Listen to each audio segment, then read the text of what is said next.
What's up, Thrashers, and welcome back once again to the Thrash Maniac 99 YouTube channel, and I am back with yet another album review, and I'm gonna kick off the weekend of March 14th with an album that came out on March 7th that I missed out on, that I've heard a lot of buzz about, so I decided to make up for it and put it into this weekend's list of reviews.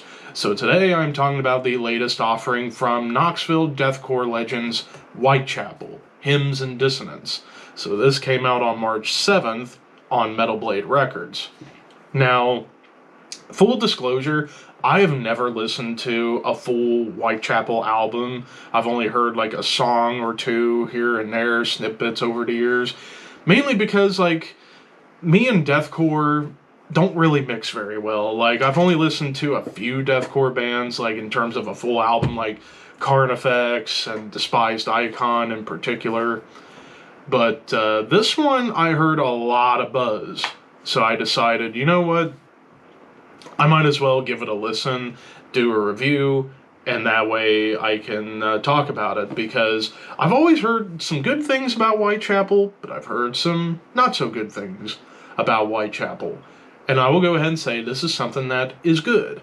So we kick things off with Prisoner 666, right off the bat, an atonal clean melody, and then you get these huge dynamic shifts into these almost melodic death metal riffs with some cool drum flare going on before it gets into those big deathcore chugs and blast beats. But I gotta say, the mood on a lot of these songs it's just evil and sinister, it's foreboding, it's dark.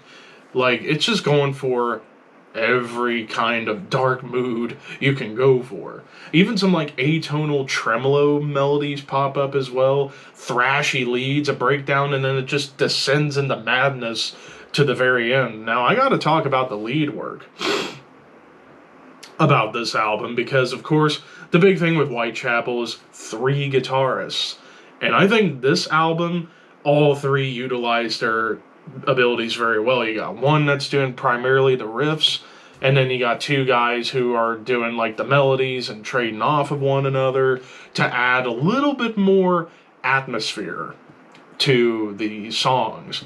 Now, as far as some of the different tropes that you're getting on here, or some of the other tropes, of course you get your typical deathcore moments, the big slamming breakdowns, chugging riffs, blast beats, and of course the manic vocals of Phil Bozeman, which I will admit, from the stuff I've heard from Whitechapel in the past, Phil Bozeman's an awesome vocalist. He's got a great guttural, great low roar, maniacal screams, even a nice hardcore bite. I've not listened to his clean vocals, but I've heard he's not bad as a clean vocalist. But yeah, those are some of the big tropes that you get with this album, of course, when it comes to the deathcore side. However, I would say there's more going on here. There's more melodic death metal touches, even some old school death metal gets thrown in here and there. I would say great examples of the more melodeath centric stuff would be in the title track, Visceral Wretch. Let's see, The Abysmal Gospel, and hell, even the final 2 tracks, Mammoth God and Nothing Is Coming for Any of Us. All those songs incorporate some great melodic death metal touches, whether it be in the riffs or sometimes the harmonies that come in. And I really like that about this album. It just brought in another layer, another color to the palette of this big, dark painting that's being presented to me musically. But of course, some other aspects you get on here would be, so, like I said, the old school death metal moments, chugs of suffocation show up on Diabolical Slumber, as well as some more of those dissonant atonal melodies. But of course, dissonance, not only in the album title, but there's dissonant parts peppered in all throughout the album. Of course, the title track, Visceral Wretch has some dissonant parts. Even a dissonant groove at the beginning of the Abysmal Gospel. Clean dissonant passages and dissonant melodies in Mammoth God. Yeah, like those songs, when it comes down to the dissonance, they use them very effectively. All these atonal and dissonant sections to just add more evil to this already evil sounding album for the most part. But as far as like other aspects that you get on here, like I would say moments that still be like the tremolo tags on Diabolical Slumber were a pretty big standout. The aggressive chants that open Hate Cult Ritual are really just like adding again more darkness to everything. Hell, it even gets a little bit kind of tech death a little bit at one point on Hate Cult Ritual. The chugging riffs on the Abysmal Gospel, Mammoth God, those are all, and even Hate Cult Ritual has a really cool chug tag at the very end. But also tracks like Bedlam, for example, add in even more variants to the songwriting. Like there's a section where it gets into like this like double time D beat gallop that almost feels like Bolt Thrower but done in a deathcore sense. And even for a few seconds you get this like polyrhythm that almost felt like something Meshuggah would have done. And then when it comes down to the closer, Nothing Is Coming for Any of Us, this song I think just goes for everything. Like it's got deathcore, it's got mellow death, old school death metal, some slams in here. Like the opening blasts and chug almost remind me of the song I Monarch by Hate Eternal.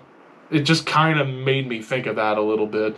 Now, of course, like I said, the lead work on this album I think is awesome, and especially the harmonies that show up. Like you get amazing harmonies in the title track, Diabolical Slumber. As I keep going through my list of notes on my screen over here, the Abysmal Gospel, even a amazing twin lead in Mammoth God, and great harmonies that closes out the album on Nothing Is Coming for Any of Us. Like there's a ton of dynamic going on with this album and a lot of different influences being pulled in to their sound. Now, as far as any complaints go, I will admit it is a tad bit too polished. Most especially like the drums, which again, that's kind of a staple of deathcore is to have like somewhat polished drums to have them stand out. But also, perhaps cool down on like the big bass drops. Those do get old after a while, but as far as the songs go, and then one other complaint, the Ex Infernus interlude, I could have lived without, but that's a very minor gripe. So overall, not a bad song on here. I thought all these songs were pretty damn good, and never thought I would be talking about Whitechapel on this channel, considering I'm not a huge deathcore fan, but this album's made me kind of a fan of theirs. I'm going to give this a 4 out of 5. I think this is actually some great stuff because it's not just deathcore. There's a lot of other elements going on here to make them not feel totally deathcore. But yeah, 4 out of 5. But of course, those are just my opinions. What did you guys think? Let me know in the comments below. Don't forget to like, comment, share, subscribe, all that fun stuff. But until next time, thank you for watching. Keep your horns high and your dreams wet.